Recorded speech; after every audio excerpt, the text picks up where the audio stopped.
With us now, Democratic Senator from Illinois, Majority Whip Dick Durbin. He's standing by the merits of the new health care bill, excited about it.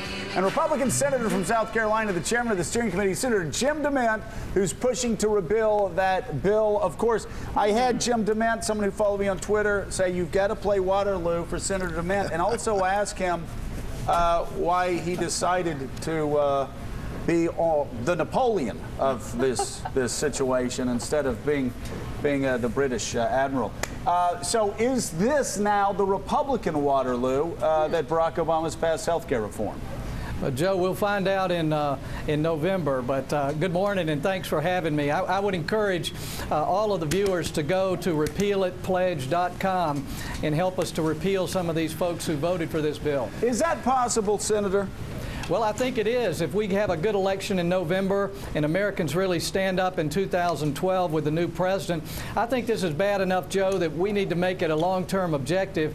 Most of the parts of this bill don't cut in for 3 or 4 years, and there are better ways to make sure that Americans have quality health care. This bill will not even allow seniors to find a doctor when it's fully implemented. All right, so Senator, I've got a son with diabetes.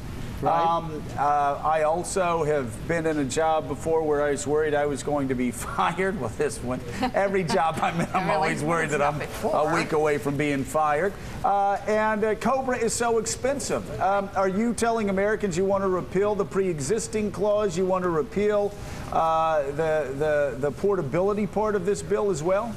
Well, Joe, there's some admirable goals in this bill, but they're not accomplished. And we can't accomplish the goals just by mandating insurance companies take everyone when their rates are going to go sky high. I've introduced proposals that would help everyone with pre-existing conditions to get affordable policies, but we don't have to cut Medicare and raise taxes and put more debt on our children in order for people with pre-existing conditions to have health insurance. We can do better. Now, there's some here who believe that they're only government solutions to all of our problems, and if you don't support the government solutions, you don't want them solved. That's not true. Republicans have a lot better ideas on how all Americans can get affordable health care. All right, so Senator Durbin, if this fall's election is going to be a referendum on this health care bill, I will ask you on the other side, what should Democrats do when their opponents say correctly, this is the largest tax increase in U.S. history, and it was passed at a time when we've got 17% real unemployment, and also it's a further expansion of the federal government at a time when that worries a lot of Americans. Joe, you know, I keep hearing you every morning talking about the biggest tax increase in history, but you don't mention it's also the biggest tax cut in history. We have almost $500 billion in tax cuts, and the tax cuts go to small businesses to help pay for health insurance premiums. They're going to go to individuals who can't afford their health insurance premiums. It really is going to make certain everybody has a chance for affordable health insurance. We welcome this debate. I know that my colleagues on the other side are pushing the language and emotions to an extreme here to try to get this anger at a fevered pitch. They called us arrogant when we were pushing this bill and the public sentiment was against it. Now the polls this morning show 49-40. The American people support this. Are they arrogant now in calling for its repeal?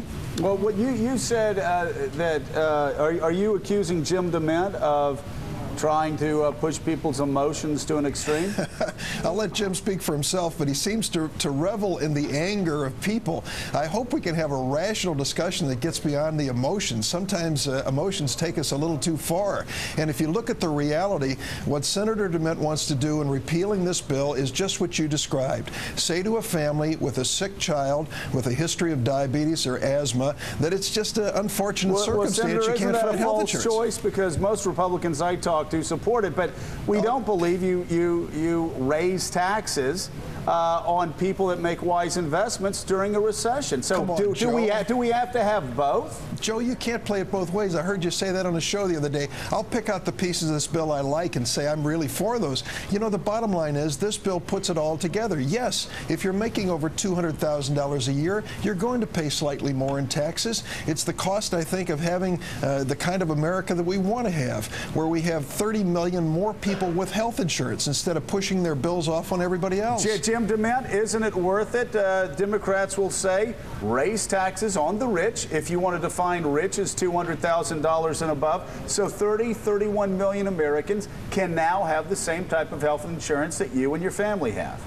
Joe, all of this comes on the heels of the government taking over General Motors and AIG, the largest insurance company, the largest mortgage company, of huge debts that we don't know how we're going to deal with. And we know all of the hype about this cutting our deficit is really ridiculous when you take out all the double counting.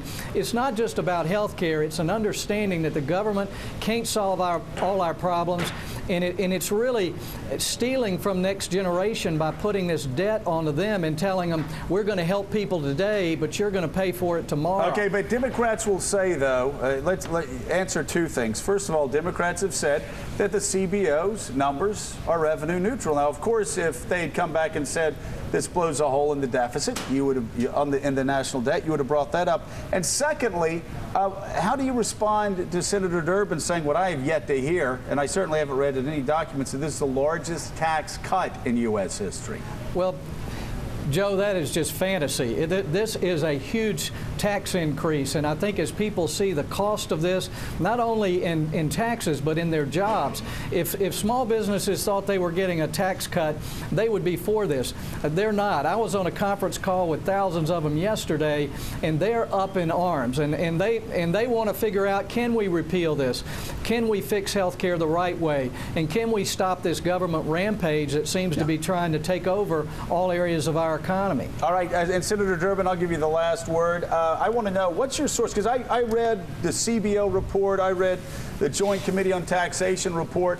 I didn't see the largest tax cut in U.S. history in any public document that I've read thus far. Almost $500 billion in tax cuts. What's your source? What's your source there? Well, the source is the bill, and I've read it. And if you take a look at it, you're also read the bill?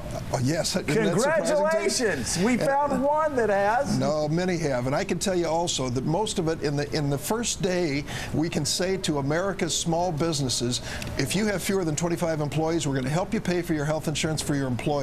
Now, those who want to repeal that tax cut for small businesses, have at it. I want to be part of that debate. All right, it's going to be a great debate. Senator Durbin, Senator DeMint. Thank you. Thank you guys for being with us. We greatly appreciate it. Thanks, Joe.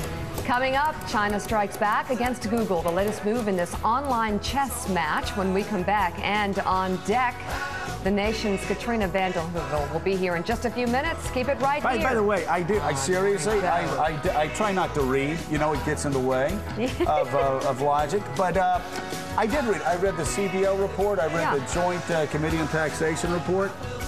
That's an interesting spin from Dick Durbin.